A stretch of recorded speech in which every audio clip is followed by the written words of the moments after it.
आने की ज़हमत उठाई। मैं आप सभी का शुक्रगुज़ार हूँ इस चीज़ के लिए।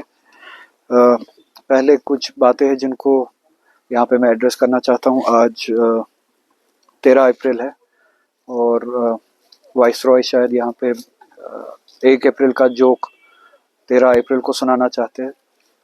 1 अप्रैल का जो वेस्टर्न वर्ल्ड में मारूफ है कि अप्रैल्स फूल बनाया जाता है, वही कोशिश यहाँ की एडमिनिस्ट्रेशन जो दिल्ली से कंट्रोल होती है कोशिश कर रही है कि 13 अप्रैल को उस तरह का जोक बनाया जाए। मैं भी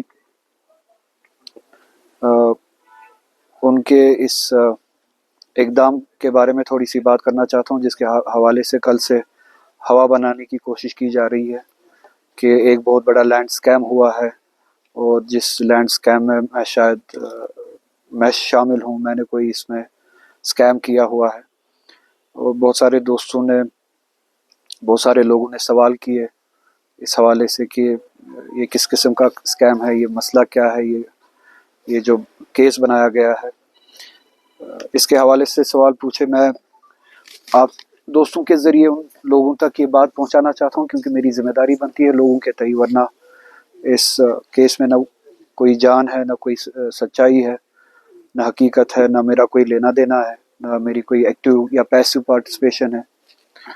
हमारे जो लोग हैं जिनका एक ट्रस्ट का रिश्ता बना है, और उस ट्रस्ट के हवाले से, उस एतमाद के हवाले से मेरी ज़िम्मेदारी बनती है कि लोगों के जहनों में अगर कुछ सवाल है, उन सवालों को क्लियर किया जाए।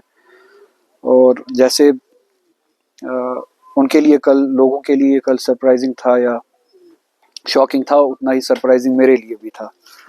ये लैंड स्कैम के बारे में जो चार्जशीट बनाया गया है, चार्जशीट जब बनाया गया और चार्जशीट जब दाखिल किया गया, उसी दिन मुझे भी पता चला। उससे पहले ना कोई प्रायर नोटिस, ना इस हवाले से ACB की तरफ से नोटिस या कोई कम्युनिकेशन, मुझसे कोई ओपिनियन मांगी गई होती या सवाल ही पूछे होते या क्वेश्चनिंग ही हुई होती।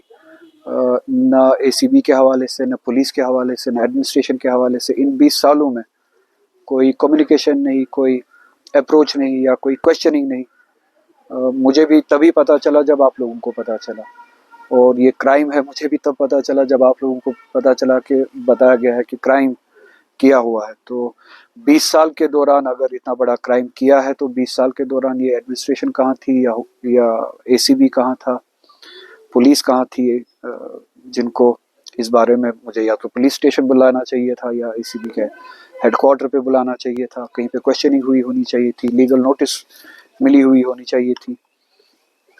चार्जशीट से पहले ना कोई लीगल नोटिस मिली है, ना कुछ है, क्योंकि मेरे दिमाग में भी ना कोई ऐसी बात थी। 20 साल पहले यहाँ बिमना में लैंड एक्विजिशन की गवर्नमेंट ने, और उस जगह का नाम है दुर्बल। उस जहाँ पे ये लैंड एक्विजिशन हुई, वो डल डेवलपर्स की रिहैबिलिटेशन के लिए वहाँ पे कॉलोनी बनाई गई। और ये शायद इक़दाम 2000 की दहाई में पहले, 2002 के बाद ये इक़दाम उठाया गया और डल डेवलपर्स की उनके रिहैबिलिटेशन के लिए कॉलोनी बनाई गई। और वहाँ पे जो जिनके कब्जे में, पोजीशन में वो ज़मीन थी, वो रख थी, वो डल के बिमना के भी लोग हैं, दरगुन के भी लोग हैं, दंदूसा है वहाँ के भी लोग हैं, दुर्बल के लोग हैं, जिनके पोजीशन में वहाँ पे वो ज़मीन थी, और उनको कंपनसेट किया गया। उसी ज़मीन में मेरी फैमिली का भी वहाँ पे ज़मीन है। अब उस फैमिली में जिस पर्सनैलिटी का नाम है, वो मेरे दादा मरहूम है, आगा साहब मरहूम है, जिनकी वो ज़मीन थी। जैसे दूसरे लोगों की वहाँ पे ज़मीनें थी, उनकी भी ज़मीन थी। और जैसे दूसरे लोगों को भी कंपनसेट किया गया, आगा साहब के नाम पे जो ज़मीन है, उनके वारिसों को भी कंपनसेट किया गया। अब मैं उस लाइन में तीसरे नंबर पे हूँ, या तीसरे लेवल पे आता हूँ। मैं डायरेक्ट बेनिफिशरी नहीं हूँ इन द सेंस कि मेरी ज़मीन हो, मेरी खरीदी हुई हो। इट्स एन इनहेरिटेड लैंड, मोरूसी ज़मीन है। उस लाइन में तीसरे नंबर पे हूँ। ज़मीन आगा साहब मरहूम की है, फिर वो ट्रांसफ़र होती है उनके बच्चों में, जिन बच्चों में मेरे वालिद साहब शहीद आगा साहब मेहदी साहब हैं। वो बाकी भाइयों में से वो भी एक भाई है। तो उनकी ज़मीन जो उन्होंने अपने बाप से इनहेरिट की, میں نے ان سے انہیریٹ کی اور میرے جو سبلنگس ہیں انہوں نے ان سے انہیریٹ کی. تو جیسے سب کو کمپنسیٹ کیا گیا اسی طرح سے گورنمنٹ نے اس لینڈ ہولڈر کو یا اس لینڈ اونر کو جو میرے دادا مرحوم ہیں ان کو بھی کمپنسیٹ کیا جو اس دنیا سے گزر چکے تھے, یعنی ان کے وارثوں کو کمپنسیٹ کیا. تب بیمنا والوں نے بھی, دوربل والوں نے بھی اور دندوسا درگن والوں نے بھی ایک پروٹیسٹ کیا کہ جو زمین کمپنسیٹ ہو رہی ہے, جو پیسہ دیا جا رہا ہے, معاوضہ دیا جا رہا ہے, وہ صرف اتنے ہی زمین کی کا معاوضہ دیا جا رہا ہے جتنا رجسٹر ہے وہاں پہ, جبکہ زمینداروں کے پاس پوزیشن میں اس سے زیادہ زمین ہے اور وہ کاشت کرتے ہیں, اور اس زمین کی لیوی لی جاتی تھی لوگوں سے, کاشت کی جاتی تھی, کاشت کے اگینسٹ, ایگریکلچر ایکٹیویٹی کے اگینسٹ گورنمنٹ ان سے لیوی لیتی تھی, اور یہ زمین وہی تھی, لیوی کے اگینسٹ ان کو وہاں پہ کاشت کرنے کی اجازت ہوتی تھی. اور وہ ایگریکلچر ایکٹیویٹی کے اگینسٹ جو لیوی دیتے تھے زمینداروں نے, لیوی جتنے زمین کی دی تھی وہ پوزیشن سے کم تھی, تو اسی حوالے سے انہوں نے پھر پروٹیسٹ کیا کہ ہمارے پوزیشن میں زیادہ زمین ہے تو ہمیں پوزیشن کے حوالے سے کمپنسیٹ کیا جائے. اور اس میں نہ میرا رول ہے, نہ میرے والد صاحب کا رول ہے, نہ میرے گرینڈ فادر کا رول ہے. تو گورنمنٹ نے وہ ڈیمانڈ ان کی سنی, اس پہ فیصلہ لیا کہ جتنا بھی پوزیشن میں ہے, سروے ہوا پھر سے کہ زمیندار کے پاس کتنی زمین پوزیشن میں ہے, ان زمینداروں کو وہ زمین کا کمپنسیشن دیا گیا.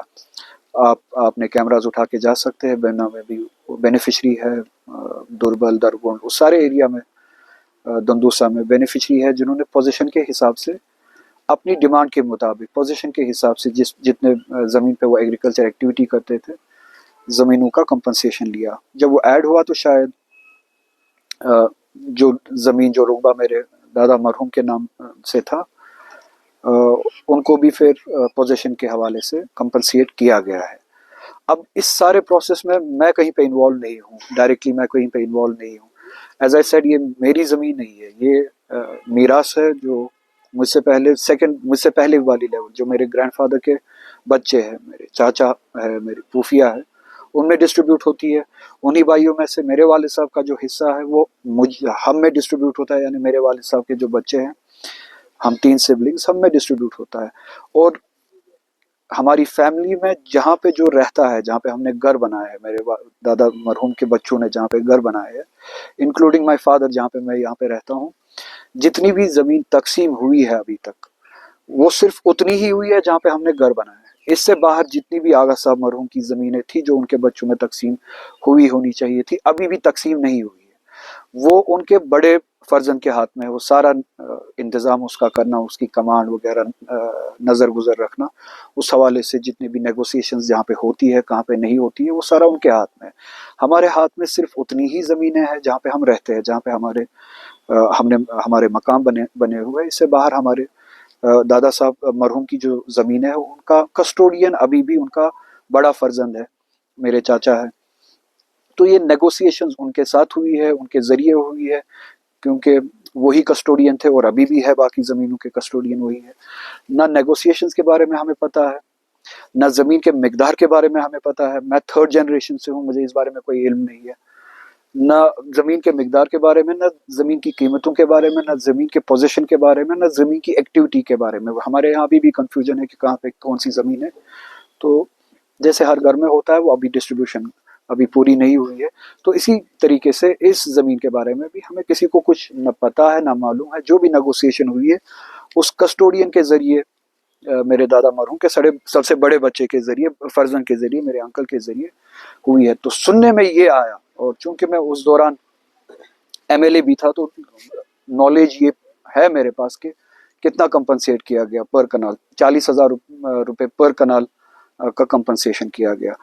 اور جو میرے والد میرے دادا مرحوم کی زمین تھی جو ان پوزیشن تھی, جس پہ ایگریکلچر ایکٹیویٹی ہوتی تھی, وہ 90 کنال کی تھی. اور چونکہ جو وہاں پہ کاشت کرتے تھے, چونکہ یہ خود کاشت نہیں کرتے تھے, انہوں نے کاشتکاروں کو زمین دی تھی, پھر ان کو اپنا حصہ دیتے تھے, پروڈیوس میں سے 50-50 ہوتا تھا. انہوں نے اپنے کاشت کے حساب سے زمین وہاں پہ رجسٹر کی تھی, پوزیشن شاید اس سے زیادہ تھا. تو جب سب کو پوزیشن کے حوالے سے ہی, پوزیشن کی بنیاد پہ ہی کمپنسیشن ملا, वही कंपनसेशन आगा साहब को भी मिलना चाहिए था पोजीशन के हवाले से। और जबकि हकीकत ये है कि अगर 90 कनाल वहाँ पे ज़मीन थी, पोजीशन या जो कंपनसेशन मिला है वो सिर्फ 40 या 60 कनाल का मिला है, या 50 कनाल, मुझे अभी भी क्लियर नहीं है। 90 कनाल, ये जो बाकी के 50 कनाल है उनकी कंपनसेशन अभी भी नहीं मिली है। जो हम लैंड ओनर्स है वहाँ पे अभी भी नहीं मिली है, यानी पोजीशन से भी कम इस फैमिली को कंपनसेशन मिला है। और पर कनाल जो है वो 40,000 रुपए का कंपनसेशन मिला है, जो इस फैमिली को, आगा साहब को कंपनसेशन मिला है, जैसे कि हर किसी को मिला वहाँ पे। वो शायद 40,000 आप मल्टीप्लाई कीजिए इंटू 40 कनाल्स, उनका कंपनसेशन मिला है। उसको फिर फर्दर डिवाइड कीजिए आप 11-12 बच्चों में, 11 बच्चों में, तो उसमें मेरा हिस्सा, मेरे वालिद साहब का हिस्सा जो बनता है उसको भी फर्दर फिर डिवाइड कीजिए इंटू 3। शायद मुझे उस वक्त याद है 20 साल पहले वो शायद चेक मिली हो 80,000 रुपए की, गवर्नमेंट से नहीं, क्योंकि मेरी कोई ना डील थी गवर्नमेंट के साथ, ना कोई नेगोशिएशन, ना मैं कोई एक्टिव पार्टिसिपेंट था इसमें। मैं बेनिफिशरी था जो लाइन ऑफ इनहेरिटेंस में जो बच्चों में तकसीम हुई, तो मेरा शेयर वही 80,000 का बना, मेरे सिबलिंग्स का अपना शेयर बना इंटू 2 आप कर दीजिए। वही है ये सबसे बड़ा स्कैम जिसको बताया जाता है कि करोड़ों का स्कैम किया गया है। शायद वो भी मुझे फैमिली के ज़रिए से, जो कस्टोडियन है उनके यहाँ से, उनके अकाउंट से पैसा आया 80,000 रुपये का, तो उस ज़माने में 20 साल पहले। इससे ज़्यादा ना मेरी इसमें कोई मुदाखलत है, ना कोई एक्टिविटी है, ना कोई नेगोशिएशन है, ना कोई एक्टिव पार्टिसिपेशन है। अब इससे ज़्यादा अगर कुछ है तो मैं चाहता हूँ कि न सिर्फ ACB बल्कि NIA भी लाइए, जल्द से जल्द इस पर इन्वेस्टिगेशन कीजिए, सख्त से सख्त इन्वेस्टिगेशन कीजिए। जिसने भी, जिन्होंने भी इसमें खुदा न खासा कोई करप्शन किया हो, उन ऑफिसर्स को भी, उन लोगों को भी, उन बेनिफिशरीज को भी अगर कोई करप्शन हुआ है, उनको आप मंजर आम पे लाइए, सख्ती से उनके खिलाफ काम कीजिए। और ये करोड़ों का, अरबों का जो ये स्कैम हुआ है, इसको मंजर आम पे लाइए, इसके एक एक डिटेल्स भी मंजर आम पे लाइए। तो ये थी उस हवाले से बात। मैं ये जो आप दोस्तों को पता ही है कि माहौल कैसा है पिछले सालों से, बिलखसूस कुछ दिनों से माहौल यहाँ पे और ही ज़्यादा एग्रेसिव होता ही जा रहा है पूरे मुल्क में। बीजेपी का मुसलमानों के हवाले से वक्फ बिल हो या बुलडोज़र जस्टिस हो, और कश्मीर के हवाले से आपको पता ही है। मैं आपके ज़रिए उन लोगों तक सिर्फ इतना ही कहना चाहूँगा कि मुझे खामोश कराने का सिर्फ एक ही तरीका है, और इन जैसे बचगाना हथकड़ों से मैं तो खामोश होऊंगा नहीं। एक ही तरीका है, जम्मू कश्मीर के लोगों का हक जो है 370 वो वापस कीजिए। उस दिन के बाद मैं खामोश हो जाऊंगा।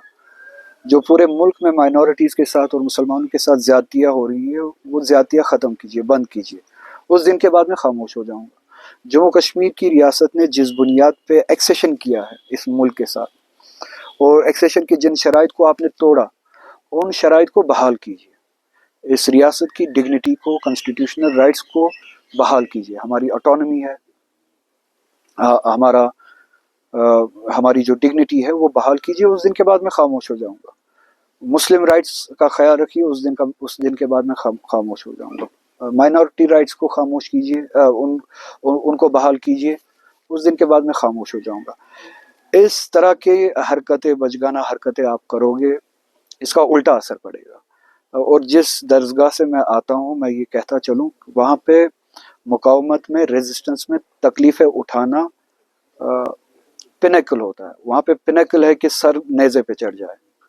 वहाँ पे इस दिन का इंतज़ार किया जाता है कि हक के लिए, सदाकत के लिए सर नेज़े पे भी चढ़ जाए। तो आप कुछ भी, ये तो मजाक है, आप कुछ भी इसके बाद भी बनाएं। मेरी ज़ात इन चीज़ों से खामोश हो नहीं सकती है, क्योंकि इस दरगाह में, जिस दरगाह से मैं सीख के आया हूँ, जिस दरगाह से मैं बिलोंग करता हूँ, वहाँ पे सर उठना नेज़े पे, सर हक के लिए पिनकल है, उरूज है, और हम इंतज़ार कर रहे होते हैं, हम तलाश कर रहे होते हैं उस दिन का। तो अज़ियतों के लिए मैंने खुद को आमादा किया है। ये इस तरह की हरकतें जो है मुझे खामोश नहीं कर सकती है। स्कैम के बारे में मैंने आपको कहा कि ये किस किस्म का स्कैम है। मैं आप सभी से गुजारिश करूँगा आप बेमना में चले जाए। पोजीशन के हवाले से ये कैबिनेट डिसीजन है, ये गवर्नमेंट का डिसीजन है, ये किसी इंडिविजुअल का डिसीजन नहीं है, ये गवर्नमेंट का डिसीजन है कि पोजीशन के हवाले से वो जो रख की ज़मीन है वहाँ पे जो काश्त कर रहे थे उस पर उनको पोजीशन के हवाले से पोजीशन के मुताबिक पैसे दिए जाए। उसी हिसाब से मेरी फैमिली, मेरे दादा मरहूम की जो ज़मीन थी वहाँ पे मेरी नहीं थी, इस फैमिली को भी अपने अपना हिस्सा दिया गया पोजीशन के हिसाब से, जिससे मेरा हिस्सा 80,000 रुपये का बनता था। अगर उसी 80,000 पे इनको लड़ाई लड़नी है या 1 लाख रुपए पे इनको लड़ाई लड़नी है, मैं लड़ाई लड़ने के लिए तैयार हूँ। आप जा सकते हैं वहाँ, सभी से पूछ सकते हैं कि कितने लोगों ने, हज़ारों लोगों ने, मेरा ख्याल है 5,000 कनाल जो है एज पर पोजीशन अभी तक वहाँ पे कंपनसेशन मिल चुका है, जबकि मिलना चाहिए था उससे ज़्यादा। तो ये इस मजाक के बारे में, हाँ, आपके ज़रिए मैं अपने बाकी फैमिली मेम्बर्स का उनके लिए यही बात कहूँगा कि मैं माजरत खाऊँ कि मेरी वजह से आपको भी तकलीफ़ उठानी पड़ रही है। कस्टोडियन के अलावा बाकी फैमिलीज़ जिसके हाथ में ये सब कुछ है, जो ये कस्टोडियन है, उस एक के अलावा बाकी सभी फैमिली मेम्बर्स जो इसमें, जिनको खींचा गया या नाखासा तौर जो खींचे गए इसमें, अब केस इनको बनाना था कि बनाते कैसे, अब पता नहीं कहाँ से कौन सी चीज़ें उठा के, अब they also got dragged into this. It's a fight with me, I hope you understand. मैं अपनी फैमिली मेम्बर्स को ये कहता हूँ, ये मेरे साथ जो ये लड़ाई है, आप समझ सकते हैं कि उस लड़ाई का नतीजा है। उम्मीद है कि आप मुझे माफ़ करेंगे इसलिए कि आपको तकलीफ़ उठानी पड़ रही है, मगर साथ में ये भी उम्मीद है कि आप इस लड़ाई में इंशाअल्लाह दूसरे लोगों की तरह भी, आम कश्मीरी की तरह भी मेरे साथ होंगे।